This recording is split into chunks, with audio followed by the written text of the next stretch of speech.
Our brains are basically these amazing signal processors. They're constantly taking in information from the world around us and, just as importantly, from deep inside our own bodies. And in this explainer, we're going to dive into two really powerful signals that pretty much shape our entire reality. I mean, we've all been there, right? Someone says something to you, maybe years ago, and it just sticks. It still stings. It's like it's not just a memory, it feels like it's literally been carved into who you are. So why? Why do these signals from the outside world have such a permanent impact? And then there's the flip side. What about those signals from the inside? That sudden urge or that wave of emotion that just hits you out of the blue, maybe when you're just sitting there scrolling on your phone. It can feel totally random, super confusing, and it feels like it has absolutely nothing to do with what's actually going on. Okay, so let's tackle that first one, the external signal, words.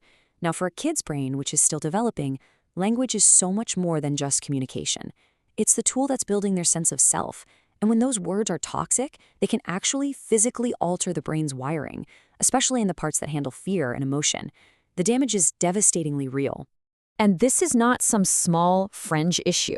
Just to give you a sense of the scale, data from the US showed that over 50,000 kids were officially reported as victims of emotional abuse, and that's in just 1 year.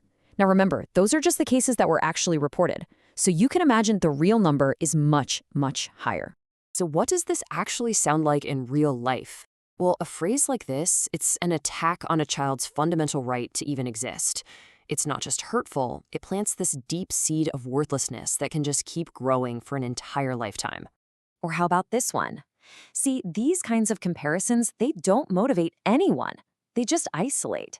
This question basically teaches a child that their true, authentic self is somehow broken, and it creates this constant, exhausting pressure to be somebody they're not. And then you get these absolute statements. When a parent says something like, "You're useless," a child hears that as a verdict. It's not an opinion, it becomes a core belief, an absolute truth that they carry with them right into adulthood. And the damage from these words, it doesn't just go away. It can bubble up years later as deep insecurities about their body, a crippling fear of being judged that can lead straight to depression, or these chronic trust issues that just sabotage any chance at a healthy relationship.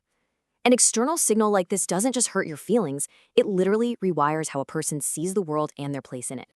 Okay, let's switch gears. We're going to pivot from those external signals to the incredibly powerful ones that come from inside us.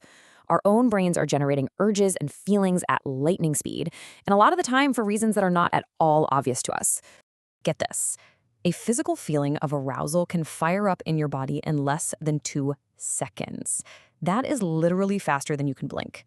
It's like your biology is already halfway down the racetrack before your conscious mind even realizes the race has started. It's that fast. So, how in the world does that happen?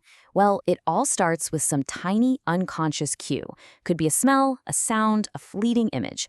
Instantly, a part of your brain called the hypothalamus just fires up like an automatic sensor.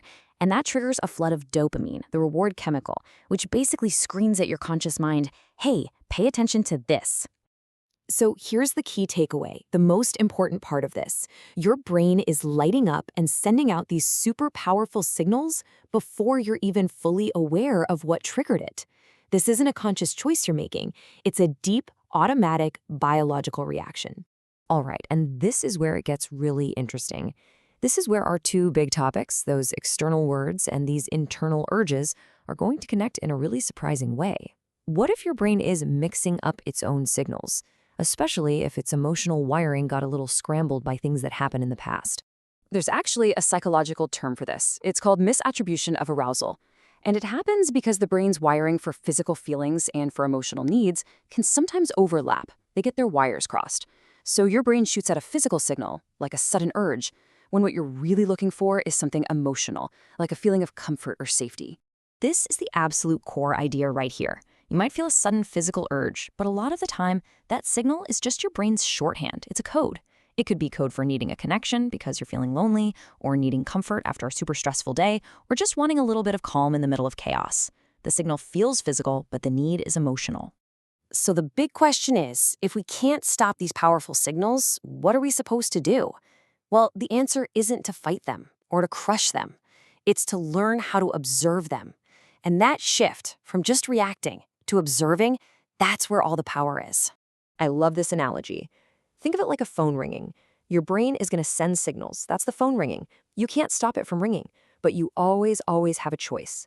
You can frantically grab it every single time, or you can pause, listen to it ring for a second, and decide if it's a call you actually want to answer. Look, when these signals pop up, it is so easy to feel frustrated or shamed, to feel like you failed. But they are not about willpower. They're not a sign of weakness. They are just biological signals, your body doing what it was designed to do. And just reframing it that way, that takes away the shame and gives you your power back. So what does this actually look like in practice? It's really just a simple 3-step approach. First, just pause. Instead of trying to fight the feeling or push it away, just let it be there for a second. Second, get curious. Ask yourself that question. What is my brain really trying to tell me right now? That alone shifts you from being a victim of the feeling to just an observer. And third, simply notice the signal with zero judgment. That little bit of awareness creates space between the signal and your reaction, and in that space, you get to choose. At the end of the day, both the hurtful words that we carry around and the sudden urges that we feel are just signals. They don't have to be in the driver's seat. By learning to pause and really listen, we can finally understand the deeper message. So the next time a powerful feeling hits you, just ask yourself this question. The answer you find might just change everything.